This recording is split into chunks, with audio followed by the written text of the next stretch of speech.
네, 오늘 제목은 나를 따르라라는 제목입니다. Today's title is Follow Me. 드디어 이제 요한복음이 마지막 챕터가 되었습니다. This is the last chapter of John. 그리고 예수님이 부활하신 이후에 만찬을 제자들과 마지막 만찬을 하셨고, 그리고 베드로와 이렇게 개인적으로 시간을 보내는 그런 장면이 있고요. This is before Jesus resurrected, and they were having their last dinner. And this is also the last time of reacting with being with Peter. 그 자리에서 예수님이 중요한 사명을 베드로에게 전달하고 계십니다. And Jesus delivers a very important mission to Peter. 이런 상황에서 우리가 지금 부서 헌신 예배를 함께 드리고 있단 말이에요. And under this situation, we are currently doing our departmental dedication service today.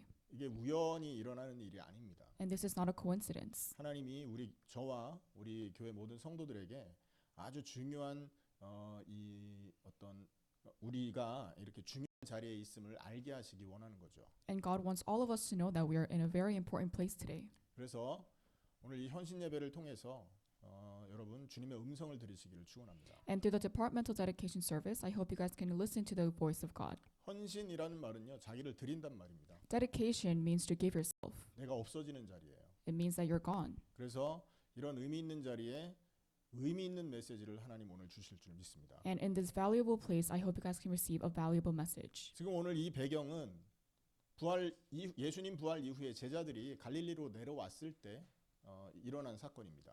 The background of today's context is after resurrection of Jesus, and the disciples are in Galilee. 제자들의 상황은 굉장히 낙심한 상황이었죠.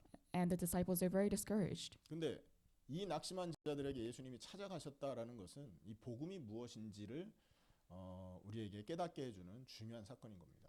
Jesus went to find the disciples, and this means that Jesus realized. 복음의 본질은 하나님이 찾아오신 것입니다.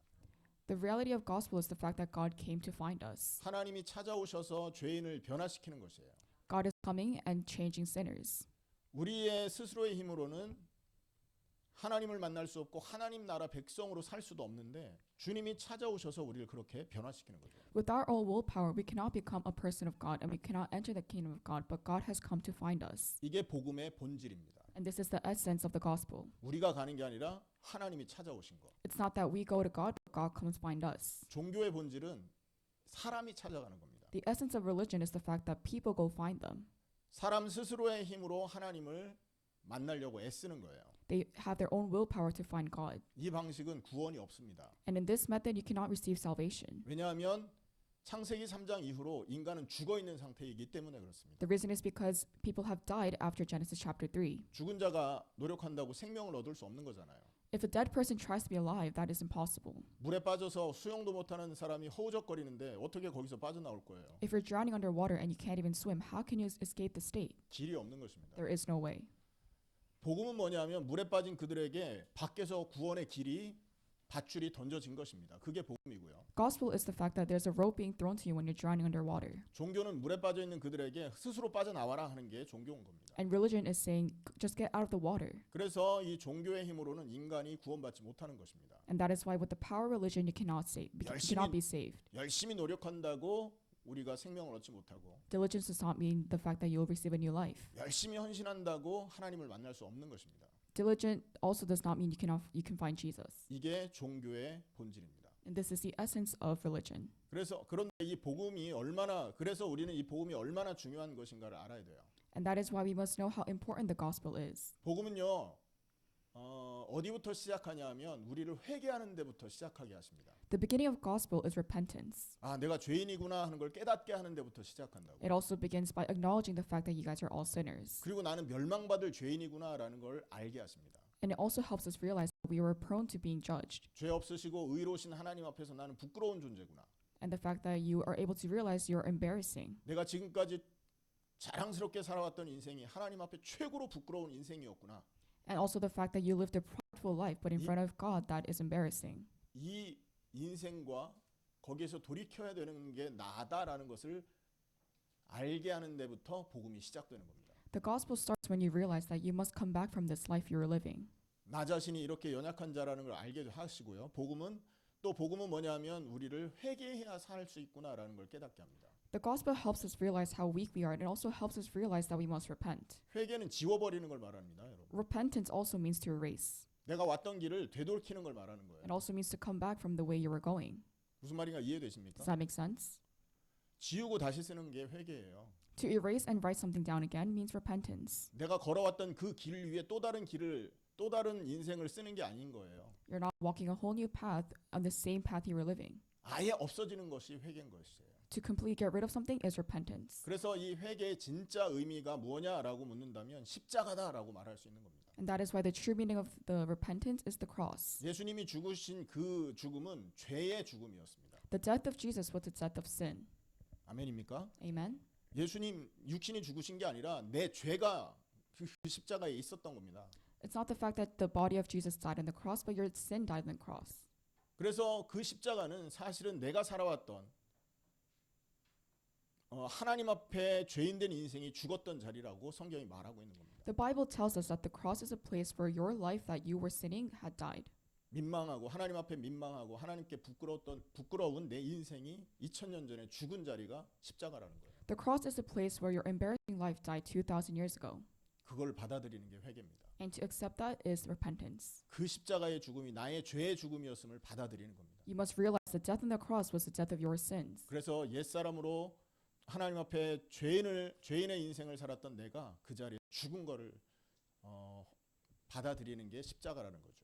And to accept the cross means that your old self had died and all of your sins have died. 그 십자가를 이렇게 받아들이면 이 받아들인 이 사람은요 절대 그 죄의 인생을 다시 살지 못합니다. If you acknowledge the cross, then you will never be able to live a life where you're sinning. 예전에는 그 죄를 의도적으로 지었잖아요. In the past, you purposely sinned. 크든 작든 의도가 들어간다니까요. No matter how big or no matter how small, there was intentions in your sin. 그런데 십자가의 죽음이 나의 죄의 죽음임을 정말 믿고 받아들이면 의도적으로 죄를 못 짓는다니까요. If you realize the death on the cross was the death of your sins, you will never be able to sin with intention. 옛날에는 죄 짓는 게 즐거워서 지었거든요. In the past, you sinned because it made you happy.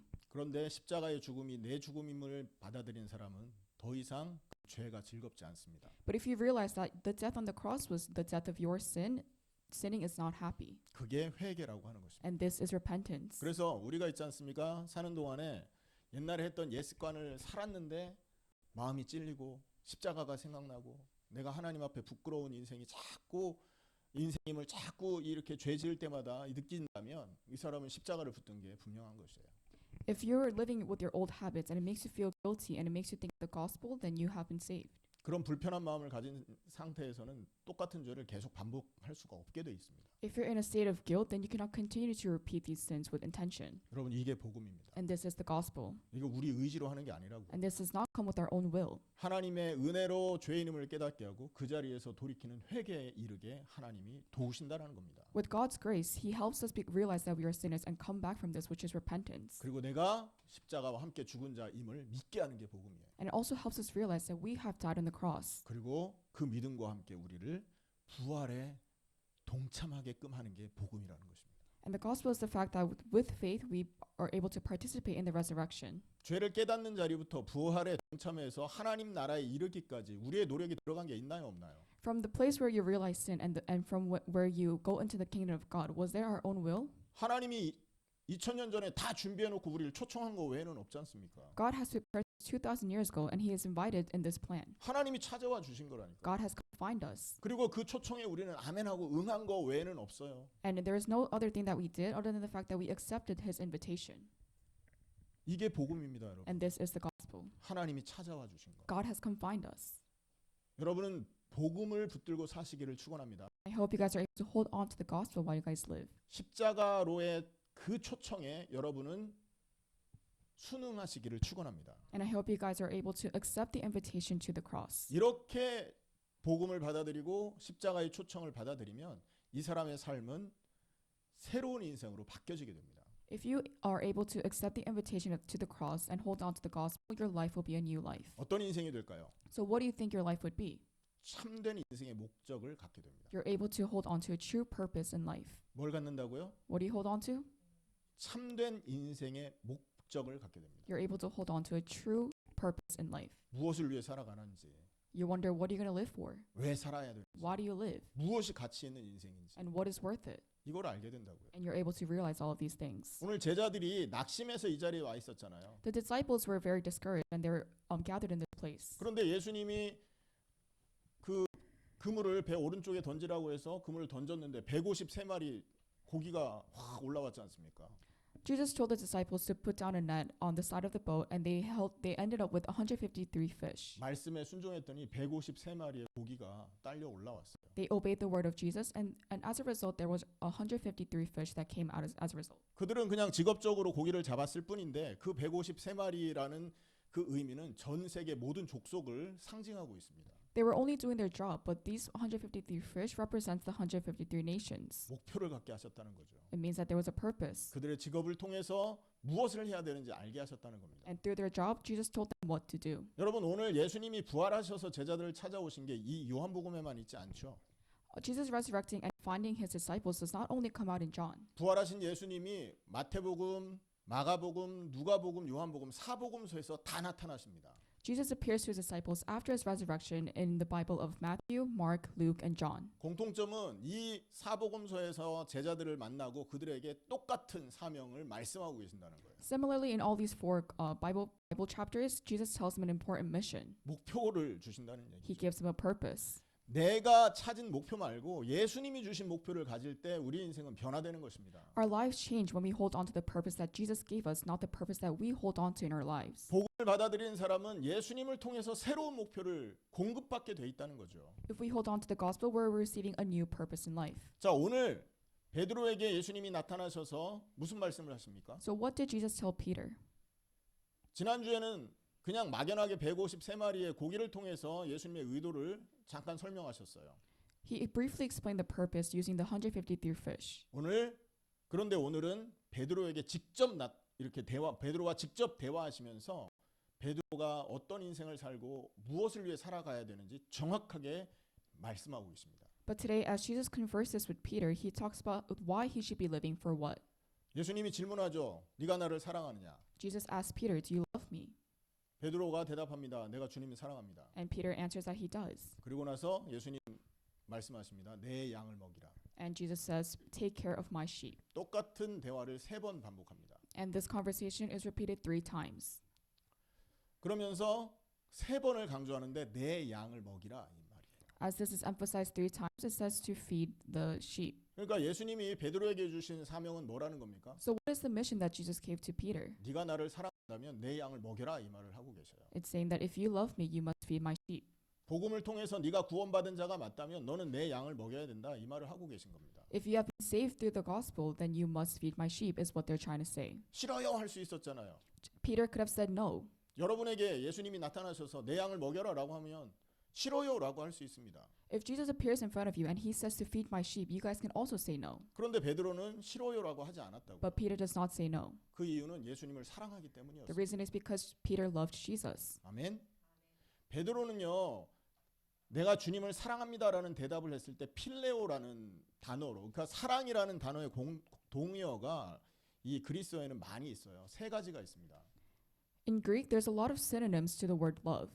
하나는 아가페를 사랑이라고 그래요. The first one is agape, 두 번째는 필레오를 사랑이라고 합니다. and the second was philippi, 필레오. phileo, 그다음에 세 번째 에로스를 사랑이라고 합니다. and the third one is eros.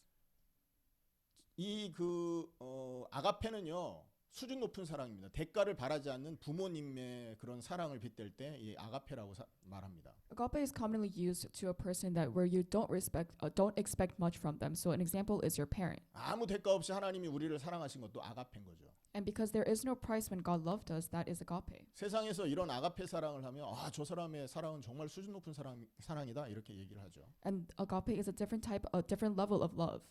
두 번째 이 필레오라는 사랑은 어떤 걸 말하냐면 감정 교류를 말합니다. And phileo means the sharing of feelings. 서로를 느끼고 서로의 감정을 공유하고 공감하는 그 사랑을 필레오 사랑이라고 합니다. And the love of phileo means to feel each other and to share your emotions with each other. 개인과 개인 간의 굉장히 밀접한 어떤 관계를 의미하는 거죠. And it also talks about the close-knit relationship between another individual and another one. 친구의 사랑을 표현할 때 필레오라고 말합니다. And Phileo is commonly used to describe the love you have between your friends. 또 하나 에로스라는 것을 가지고 사랑을 표현하는 건 남녀의 사랑을 말합니다. 육체적인 사랑. And the love of eros means the physical love that you share between a male and a female. 에로 영화라고 그러죠. 거기 에로가 바로 에로스에서 나온 단어입니다. And all the eros movies means this type of love. 자, 그런데 오늘 예수님은 네가 나를 사랑하느냐라고 3번을 질문할 때 2번은 아가페로 너는 나를 사랑하느냐라고 질문합니다. When Jesus asks, "Do you love me?" 3 times, the twice out of the 3 times he uses the word agape. 그 다음에 3번째 질문에서는 필레오로 사랑하느냐라고 묻습니다. And the third question he uses phileo. 사실은 2번의 질문을 받았을 때 처음 2번의 예수님 질문을 받았을 때 베드로는 2번 다 필레오로 3번 다 필레오로 대답을 합니다. The 2 answers that Jesus received, Peter used the word phileo. 3번 다 그렇게 대답을 해요. And Peter responds with phileo 3 times. 예수님은요 우리에게 수준 높은 사랑을 요구하시고 계신다라는 거죠. And Jesus is asking for someone that is at a higher level. 그런데 제자 베드로가 필레오를 자꾸 얘기하는 걸 보면서 네가 나를 사랑하는 것이 이렇게 유지되기 위해서는 이렇게 개인과 개인의 어떤 교류를 통해서 지속되는 사랑이 너와 나에게도 필요하다라는 얘기를 하고 계시는 겁니다. And when Jesus asked Peter 3 times and twice of his answers were phileo, he realized that to maintain this love, that interactions are needed. 그러니까 예수님은 수준 높은 사랑도 요구하시고 그 다음에 개인 대 개인 간의 예수님과의 관계에서 개인과 개인이 가진 사랑의 관계도 요구하시는 거라는 거죠. Jesus asks for love of a higher level, and he also asks for love that comes from interactions between individuals. 그래서 정말로 네가 이렇게 나를 사랑하고 수준 높은 사랑을 할 수 있는 게 맞다면 너는 내 양을 치는 게 당연하다라고 말을 하고 계시는 거예요. And this is also trying to say that if you're able to love me from different levels, then you can also feed my sheep. 우리가 예수님이 주신 사명을 감당하지 못하겠다라고 거부한다면 이 사람은 예수님과의 그 개인과 개인 간에 있는 사랑의 감정이 없는 것입니다. If you cannot bear the mission that Jesus has given us, then there is no love between us. 맞습니까? 여러분 사랑해 보면 압니다. 사랑하는 사람과 함께하는 시간이 굉장히 즐겁습니다. If you have loved before, then you are able to realize how happy you are when you are spending time with the person you love. 그 사랑하는 사람이 요구하는 거를 들어주잖아요. 이건 수고가 아닙니다. And if you're able to listen to what other person says and you do it, then there's no such thing as a negative feeling. 여러분 부부가 결혼할 때 처녀 총각으로 만나서 결혼하잖아요. When people get married, they initially meet as young people. 근데 결혼 전에 부인들은요 요리를 많이 안 해 집에서. Before marriage, the female does not cook as often. 청소도 잘 안 해. They don't clean as much either. 그런데 결혼하면요 그 못하던 요리도 잘하게 되고 그 안 하던 청소도 잘하게 돼요. But after marriage, you're able to significantly increase your cooking skills as well as your cleaning skills. 그리고 가족도 잘 챙깁니다. And you're able to nurture your family. 왜 아내가 그렇게 바뀌는지 아세요? Do you know why the wives change? 사랑하기 때문에. It's because she loves the family. 남편을 사랑하고 자녀를 사랑하기 때문에 그런 수고와 헌신이 아무렇지도 않은 것입니다. She's able to do this because all of her sacrifices are not true sacrifices because she loves her family and she loves her husband and her children. 사랑에는요 이런 수고가 따라옵니다. As a result of love, there's many things that come as a result. 근데 그 수고가 하나도 어렵지가 않아요. And all these works are not difficult. 예수님이 그걸 말씀하시는 거예요. And this is what Jesus is trying to explain. 네가 나를 사랑하냐? 그럼 내가 원하는 이 일을 네가 좀 맡아주렴 말씀하시는 거죠. Jesus is trying to say that if you love me, then you're able to do these works. 어린 양을 먹어라라는 이 말이 부담이 되고 내 일이 아닌 것 같다. 그러면 난 예수님 사랑하는 거 맞아?라고 질문하셔야 됩니다. If you think that this is too much work where Jesus asks you to feed my sheep, then you must question if you love Jesus. 더 깊은 의미로 들어가 보면 나는 정말 복음을 받아들인 게 맞아?라는 질문을 하셔야 된다고요. In a deeper meaning, you have to ask yourself, have I received the gospel? 죄인인 나를 살리기 위해서 당신의 목숨까지도 버렸는데 그 주님을 내가 만난 게 맞아?라고 질문하는 게 맞다니까요. And you should be asking yourself, am I truly loving the person that gave his own life to save myself? 간단하게 말해서 구원받은 사람은 사랑하는 주님의 사명이 기쁨의 수고가 되는 것입니다. In simple words, if you're able to receive a mission from Jesus and you're able to do this without any difficulty, then you have been saved. 그래서 우리가 정말 복음을 받아들이고 십자가와 함께 죽고 부활에 동참한 사람이 맞잖아요. 참된 목표가 자동적으로 생깁니다. If you're able to receive the gospel and participate in the cross and resurrection, then you have been given the purpose. 예수님이 사명을 2000년 전부터 우리에게 사명을 주셨다니까요. Jesus has given us the mission 2,000 years ago. 너희가 나를 사랑하니 그럼 내가 원하는 이 일을 좀 해주렴. Jesus is saying that if you love me, then you should be able to do the works that I tell you to do. 아멘 한다면 정말 예수님 사랑하는 사람인 것입니다. If you're able to say amen, that means you truly love Jesus. 근데 마음에 거부감이 있다면 그 사랑 의심해 봐야 됩니다. But if you feel rejection and if the fact that you don't want to do it, then you should question yourself. 자 여기서 한 단계 더 들어가서 양치기 그러니까 양을 치라 양을 먹이라 하는 의미는 무슨 의미일까요?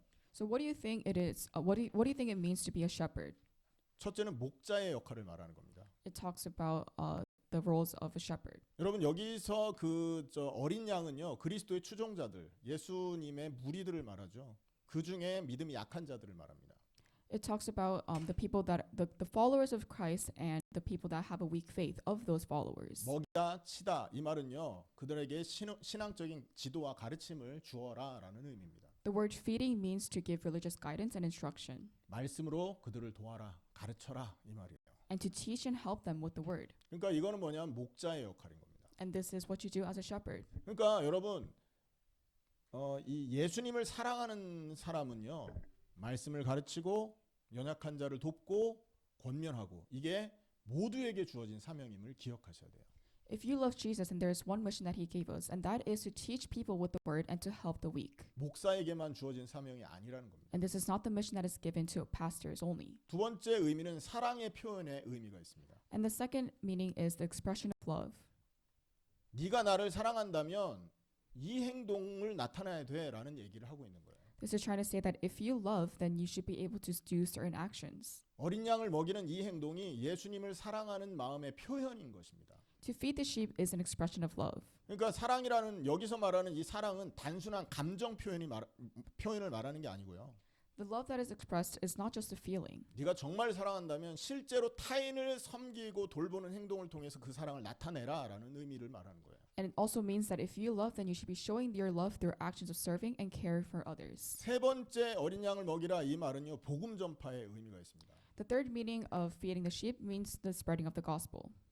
그리스도의 메시지를 듣지 못해서 고통당하는 사람이 온 세계에 펼쳐져 있지 않습니까? There are many people across the entire nation that are struggling because they have not received the message of Christ.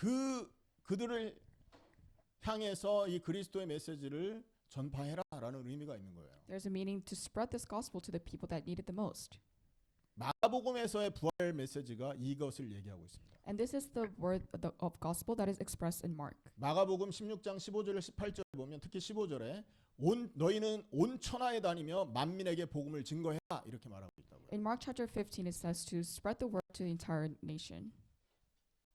다니면서 그게 천하든 지역이든 뭐 내 주변이든 다니면서 전파해라 이렇게 말하고 계신다고요. And it's trying to say that no matter where you're going, you must be spreading the gospel. 왜 그렇게 해야 될까요? So why do you think that you should be spreading the gospel everywhere you go? 우리 주변에 목이 말라서 물을 찾는데 물을 갖다 줄 사람이 없어 고통당하는 사람이 많다는 거죠. This is because there's thirsty people that are looking for water, but there is no water.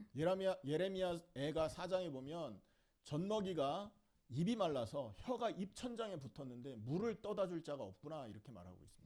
In the Bible, it says that there's a person that is so thirsty that their tongue is stuck to the roof of their mouth because their mouth is so dry. But there is no person that is able to supply them with water. 그런 사람이 우리 주변에 있으면 안 되잖아요. And this person should not be near us. 그들을 도와줘라. 그들에게 이 영혼이 살아나는 복음을 증거해라라는 말을 하고 계신 겁니다. And Jesus is telling us to spread the gospel so that we can help these people. 여러분 복음을 정말로 믿고 내가 정말로 그 복음 주신 예수님을 사랑한다면 어린 양을 먹이라라는 이 말이 우리의 사명이요 우리 인생의 목적인 것입니다. If we believe in the gospel truly, then we're able to take this mission and find a purpose by feeding the sheep. 자, 이 목표를 하나님께서 우리에게 주셨습니다. 그럼 우리 인생은 어떻게 돼야 될까요? So we were given the mission, so how should we be living? 되게 간단합니다. It's very simple.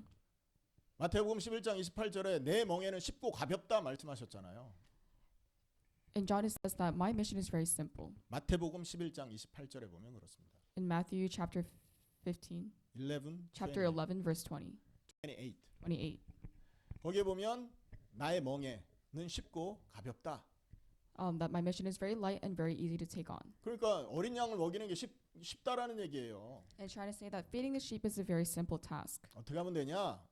방향을 맞추면 됩니다. This can only be possible if you align your direction. 뭘 하려고 하지 마시고 내가 서 있던 방향을 예수님이 원하는 방향으로 틀어놓기만 하면 된다고요. Don't try to do anything else, but try to align your life direction with the direction of Jesus. 제가 만약에 워싱턴을 가야 되는 방향이 그 계획이 있으면 나는 어디로 방향을 가야 됩니까? If I plan on going down to Washington, what should I be doing?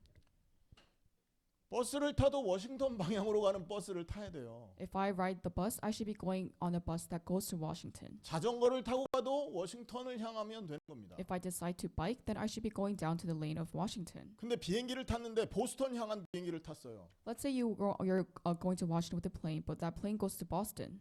방향 틀리면요 굉장히 빨리 망하겠죠. 비행기를 탔는데 다른 방향 비행기를 탔으면 굉장히 빨리 망하는 겁니다. If you're going on a plane that goes in the wrong direction, that's mission failure. 그러니까 내가 자전거를 탔냐, 비행기를 탔냐, 기차를 탔냐가 중요한 게 아닌 거예요. It's not important whether you're biking or on your plane or on a train. 내가 어느 방향으로 서 있냐 이게 중요한 거라는 The 거예요. more important aspect is, are you going in the right direction? 여러분이 대학생일 수 있고 주부일 수 있고 직장인일 수 있습니다. You guys could be college students, people that work, or housewives. 여러분이 처한 그 환경과 여러분이 서 있는 그 현장에서 여러분의 생각과 마음의 방향을 예수님이 원하는 쪽으로 방향을 틀어버리면 된다는 거죠. No matter where you are in terms of your situation, your thoughts must align with the direction of Jesus. 공부 열심히 해야 돼요. You have to study hard. 근데 누구를 위해서 하는 거냐는 문제. But who do you study for?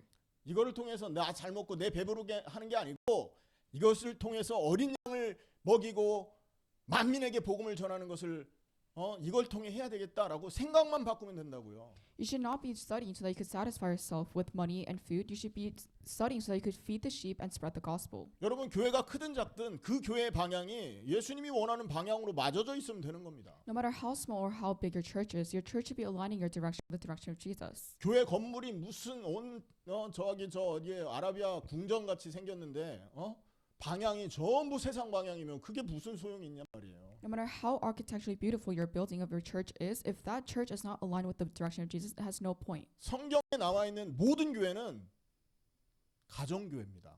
All the churches that are in the Bible are churches that started from a family. 건물을 갖고 있지 않았다고. It has no building. 그런데 그 가정교회의 방향이 전부 예수님이 원하는 그 사역에 그 사명에 맞춰져 있었다라는 게 특징이라는 거죠. The characteristics of these family churches is the fact that their mission aligned with the direction of Jesus. 여러분 직장인이요. 예수님이 원하는 방향으로 서 있으면 무엇을 하든지 하나님이 축복하실 수 있다고요. If a worker is standing in the same direction as the direction of Jesus, they will succeed in anything and everything that they do. 예수님이 찾아오셔서 축복하실 수 있다고요. Jesus can come and find that person to bless him. 그런데 이 생각과 마음과 이 방향이 예수님 방향하고 영 딴판으로 가 있어. 그럼 축복할 수 있습니까 없습니까? So if their thoughts and actions are not aligned with the direction of Jesus, do you think that Jesus will come and bless them? 예수님과 상호간 없는 방향을 향해 있는 사람한테 예수님이 축복하면 어떻게 되는 줄 아세요? So what do you think would happen if Jesus blesses the person where their thoughts and actions are not aligned with the direction of Jesus? 비행기 타고 보스턴 가는 것처럼요. 엄청 축복받고 돈 많고 막 부자 돼서 망하게 되는 겁니다. They will go into a state of failure as they were blessed with wealth, like how you would ride a plane to Boston instead of Washington. 무슨 말인가 이해되십니까? 그래서 내가 무엇을 하든 어디에 서 있든 어떤 사람이든 내 생각과 마음의 방향이 예수님의 이 사명과 방향이 맞아져야 된다는 것이죠. No matter who you are, no matter where you're standing, your thoughts and your actions should be aligned with the direction of Jesus. 여러분 이렇게 인생 방향이 딱 예수님하고 맞으면요. 인생 굉장히 수월해집니다. If your life direction is in alliance with the direction of Jesus, then your life becomes very easy to live. 어린 양을 먹여라 이 말이요. 부담이 됐다면 방향이 다른 데 있어서 그런 거예요. If the fact that you're feeding the sheep is very burdensome, that means your life direction is somewhere else. 내 공부를 잘하든 못하든 내 능력이 많든 없든 방향만 틀어놓으시면 됩니다. No matter how well you study, no matter how well you're talented, you must align yourself with Jesus. 벌써 이제 오다 보니까 이 나뭇잎이 푸르르게 막 이렇게 올라오고 있어요. 나뭇잎이 올라와요.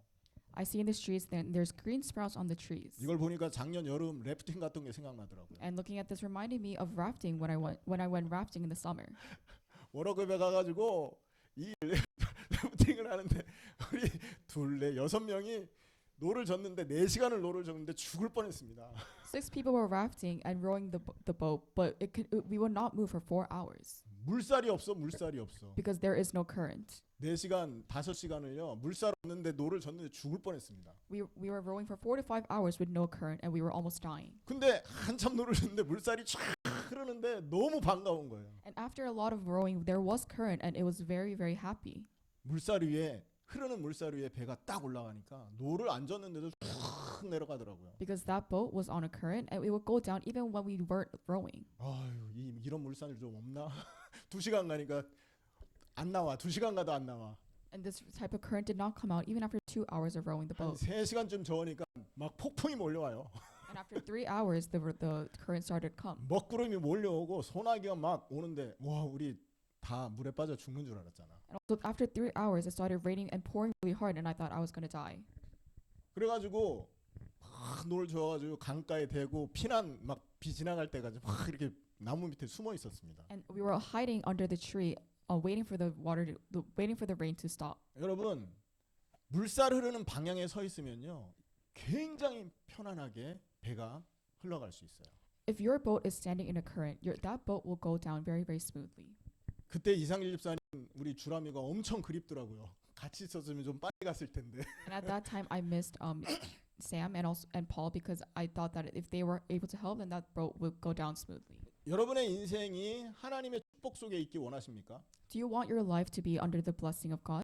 여러분의 인생이 하나님의 은혜 속에 있기를 원하십니까? Do you want your life to be under the grace of God? 그럼 어린 양을 먹이라 하신 인생 그쪽으로 인생의 방향을 틀어놓으세요. Then you must turn your direction into the direction of feeding the sheep. 방향을 틀잖아요. 그때부터 예수님이 함께하십니다. If you turn that direction, then God will be with you. 내 인생의 방향과 내 인생의 소원이 예수님이 주신 방향과 예수님의 소원과 맞아진다면 그때부터 예수님이 역사하신다고요. If the wish of Jesus becomes my wish, and if the direction of Jesus becomes my direction, then your life will be easier, and God will work upon you. 네가 나를 사랑하느냐 내 어린 양을 먹이라 그랬잖아요. Jesus said that if you love me, then feed my sheep. 자, 19절 한번 보세요. Let's look at verse 19. 같이 읽습니다. Let us read together. 시작. 이 말씀을 하심은 베드로가 어떠한 죽음으로 하나님께 영광을 돌릴 것을 가리키심이로라. 이 말씀을 하시고 베드로에게 이르시되 나를 따르라. 할렐루야. 나를 따르라 그랬습니다. It says to follow me. 여러분, 예수님 따라가는 건 어렵습니까? 쉽습니까? Do you think it's easy or hard to follow Jesus? 예수님이 가는 방향에 같이 가서 그냥 줄줄줄 가는 게 왜 어려워요? 가서 서서 가면 되지. Why do you think it's hard to just follow Jesus and follow in his footsteps? 방향이 다르다면 예수님 따라가는 게 어려울 겁니다. If your direction is a different direction to Jesus, then it will be very difficult. 근데 방향이 같다면 예수님 따라가는 건 너무 쉬워요. But if you're going the same direction, then there is no hard part about this. 우리 아이들 있지 않습니까? 어릴 때 어디 가려면 엄마 아빠 손잡고 엄마 아빠 따라가지 지 마음대로 갑니까? Our children follow their parents whenever they have to go to a new place. They don't just go wherever they want. 지 마음대로 가면 문제 온다고요. Because if they go wherever they want, then problems occur. 여러분, 우리가 예수님과 방향이 달라서 다른 데를 막 다니면 인생 문제 온다고요. If you go in a different direction to Jesus, then there will be problems that occur in your life. 하지만 예수님과 방향이 맞고 있는 사람은 그냥 예수님 가신 방향을 졸졸졸졸졸 따라가면 쉬워요, 인생이. But if you're in the same direction as Jesus, just following him it's not a difficult task. 예수님이 십자가를 진 이유는요, 죽은 자를 살리고 연약한 자를 강하게 하기 위해서 영적으로 힘주기 위해서 십자가 지신 거잖아요. The reason why Jesus died on the cross was to help the people that died and to help the weak become stronger. 성령을 주신 이유도 그들을 돕고 그들을 살리기 위해서 성령 주시는 거지 않습니까? And the reason why the Holy Spirit was gifted to us was to save the people. 예수님의 목적입니다. 이게 예수님이 이 땅에 오셔서 하신 사역의 목적. And this is the purpose as to why Jesus came to this earth. 그렇기 때문에 우리가 그 방향을 바라보고 그렇게 기도하고 인생을 그렇게 살아가잖아요. 예수님 축복 안 할 이유가 하나도 없어집니다. If we live in a world where we're able to look at this purpose and direction, then Jesus will bless us. 그래서 예수님이 사역 초기에 제자들에게 마태복음 4장 19절에 보면 나를 따르라라고 말씀하신 겁니다. And that is why in the beginning of his ministry in Matthew chapter 4 verse 19, Jesus says, "Follow me." 그리고 마가복음 1장 17절에도 나를 따라오너라 내가 너희로 사람 낚는 어부 되게 하겠다 이렇게 말씀하셨어요. And also Mark chapter 1 verse 17, Jesus also tells his disciples to follow me. 그리고 마지막에 부활하시면서 승천하시기 직전에 나를 따르라 똑같은 말씀을 또 하고 계신다는 거죠. And also after he resurrects and before he ascends to heaven, he also says to his disciples, follow me. 이 말은요, 나를 따르라라는 이게 예수님 사역의 처음과 끝이라는 의미인 것입니다. The word follow me means the beginning and the end of the ministry of Jesus. 우리가 정말로 십자가를 믿고 부활에 동참한 예수님을 사랑하는 사람이라면 그냥 따라가면 돼요, 예수님. If we truly hold on to the cross and participate in the resurrection, all we have to do is just follow Jesus. 그렇다면 예수님을 따라간다라는 의미는 뭐가 있을까요? So what do you think are the meaning and reasoning behind following Jesus? 네 가지 의미가 있습니다. There are four meanings. 첫째는 모방을 말합니다. The first one is imitation. 예수님과 같은 방향, 예수님과 같은 행동을 의미하는 거예요. It means the same direction as Jesus and the same actions of Jesus. 둘째는 헌신입니다. The second one is devotion. 예수님이 헌신하는 걸 보여주셨잖아요. Jesus showed his devotion in the Bible. 우리도 예수님 한 것처럼 헌신하라는 얘기지 않습니까? And it's telling us to show the same devotion as Jesus showed us. 이 말은 내가 없는 삶을 의미하는 겁니다. And this is a life where we are not present. 헌신은 아까 말했잖아요. 내가 없어지는 것을 말한다고요. Devotion means that you are not present in your life. 나를 드리는 걸 말한다고 했지 It 않습니까? means giving all of yourself. 그러니까 내가 있으면 헌신이 안 되는 거예요. If you are there present, then devotion has not come true. 부서 헌신 예배죠. Today is our department dedication service. 여러분을 드리라는 얘기입니다. It means to give yourself, 예수님이 그러셨던 것처럼. like how Jesus did. 그럼 그 다음에 세 번째는 섬김입니다. The third meaning is service. 내 인생이 주님이 사셨던 그 삶을 살면 이 섬김이 나옵니다. If you live a life where your life is in alliance with the life of Jesus, that is where service comes out. 예수님이 제자의 발도 씻기셨지 않습니까? Jesus washed the feet of his disciples. 예수님이 온 땅을 섬겼지 않습니까? 십자가에서. And Jesus also served the entire nation on the cross. 네 번째 동행 임마누엘입니다. The fourth is companionship and Emmanuel. 나를 따르라 이 말은요. 부활에 동참한 삶, 예수님과 함께하는 임마누엘, 그 다음에 기도 예배를 의미한다고요. The fact that follow me means the life where you're able to participate in the resurrection, a life where you're with Jesus, prayer and worship. 예수님의 소원이 내 소원이요. 예수님의 방향이 내 방향이라면 이 모방, 헌신, 섬김, 동행이 자연스러워지는 것입니다. If your wish becomes the wish of Jesus, and if your direction also is in alliance with the direction of Jesus, all the imitation, devotion, service, and companionship is a natural part that comes as a result. 그리고 이 방법만이 예수님의 그 사명을 완수하는 유일한 길인 것입니다. And these are the only way you can complete the mission of Jesus. 이렇게 하면 인생이 어렵지가 않습니다. If you follow this, your life will be easy. 자, 이 말씀을 받은 베드로가요. 이 말씀을 받은 이후에 베드로는 그 다음에 어떤 행동을 하냐면 마가다락방으로 올라가서 언약 잡고 기도했죠.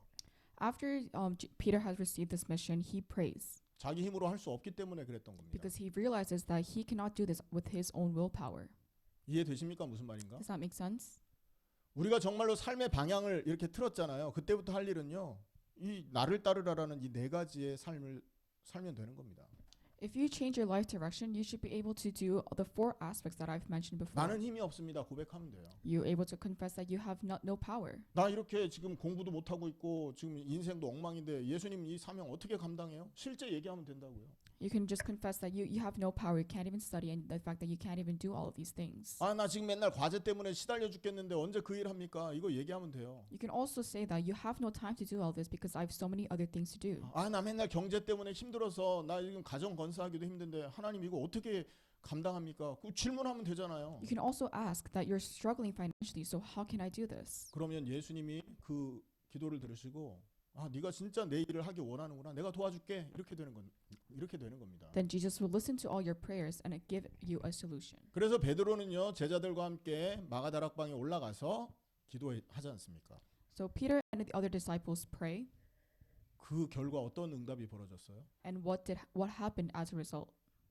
열흘 동안 기도했는데 15개국에서 사람이 몰려와서 복음을 들었어요. They prayed for 10 days, and as a result, the people of 15 nations were able to listen to the gospel.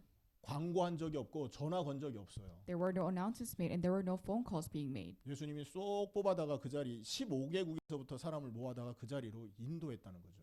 Jesus has guided people from 15 nations to that one place. 여러분 이게 베드로 사역의 시작이었고요. And this was the beginning of the ministry of Peter. 이 체험을 했던 베드로는요. 평생을 하나님 앞에 이 사명을 위해 기도하기 시작합니다. And as he experienced this, he was able to dedicate his entire life to Jesus and this mission. 그리고 말년에 복음 전하다가 십자가에 순교를 합니다. And on his last day, he becomes martyred. 말씀 그대로죠.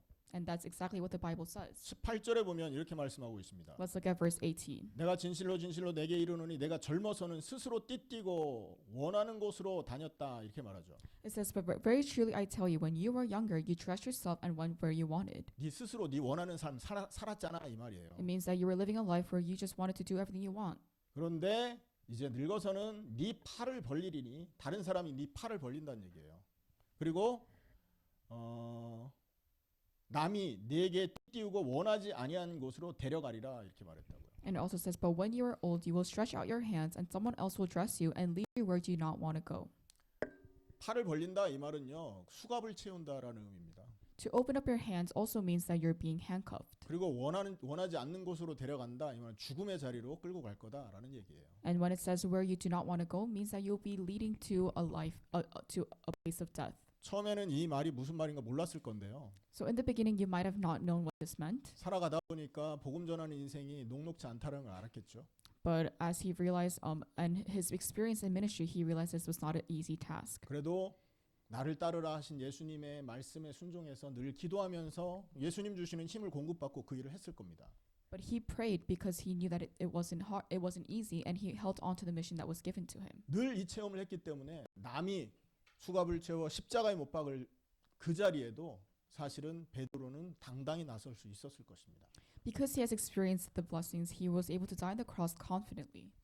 그 고대 그 기록에 따르면 십자가에 딱 못 박으려고 했을 때 베드로가 말했대요. 나는 예수님을 3번이나 부인한 죄인인데 내가 어떻게 예수님처럼 바로 못 박히겠냐. 나 거꾸로 달아달라. 그렇게 죽었답니다. In ancient records, it is recorded that Peter said to have him die on the cross by hanging upside down. 주님이 가신 방향에 서 있었기 때문에 사실 베드로는요 죽음도 받아들일 수 있었던 것입니다. Because he was standing in a place where his directions aligned with the direction of Jesus, he was also able to accept death. 결론입니다. Conclusion: 여러분 오늘 예수님이 제자들을 찾아가서 주신 이 부활의 메시지는 굉장한 무게가 있는 메시지입니다. The message of resurrection that was given to the disciples by Jesus is a message that has great weight. 3년 동안 했던 모든 사역의 딱 엑기스 그 정수를 전달한 거죠. He delivered the crystallized essence of his 3 years of ministry.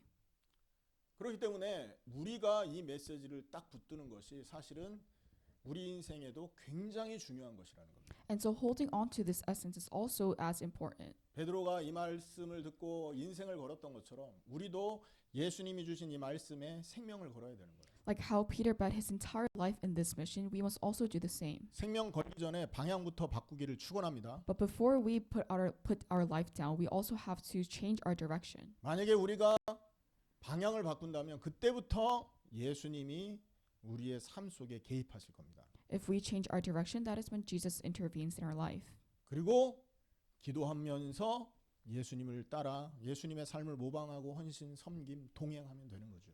And when this happens, you're able to imitate, devote, serve, and live a life of companionship. 이런 사람이 행복한 인생을 사는 것입니다. And this type of person lives a happy life. 여러분 인생 행복해지기 원하십니까? Do you guys want your life to be happy? 아멘. Amen. 그렇다면 예수님과 삶의 방향을 맞추시길 바라고요. If that's the case, then you must align your life direction with the direction of Jesus. 예수님을 따라가시기를 축원합니다. And I hope you guys are able to follow Jesus. 기도하겠습니다. Let us pray. 하나님 참으로 감사합니다.